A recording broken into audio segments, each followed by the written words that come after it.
ఒక్క సూత్రం చెబుతున్నాను. ఏంటంటే ఇది తెలంగాణ ప్రజలందరూ కూడా తెలుసుకోవాలి. ఏమిటి అంటే ఈ సంవత్సరం ఆదివారం వచ్చింది కాబట్టి రాజవరయ్యారు, సూర్యుడయ్యాడు కదా. మరి సూర్యుడు బాగుండాలి, రాజు బాగుండాలి అంటే ఏం చెయ్యాలి అంటే స్త్రీతైల మధుమాంసాని ఏ త్యజంతి రవేర్దినే నవ్యాదిశోక దారిద్ర్యం సూర్యలోకంచ గచ్చతి.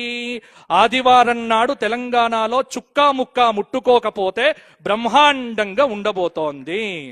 కాబట్టి చుక్కలకు ముక్కలకు ఆదివారం దూరంగా ఉంటే అధికారులు కానీ నాయకులు కానీ ఎటువంటి ఇబ్బందులు ఉండవు.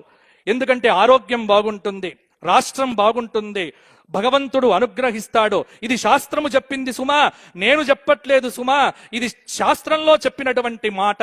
కాబట్టి ఏ త్యజంతే, రాజు చక్కగా పరిపాలన చెయ్యాలి అంటే ఆదివార నియమం పాలకులు పాటించాలే, ప్రజలు పాటించాలే.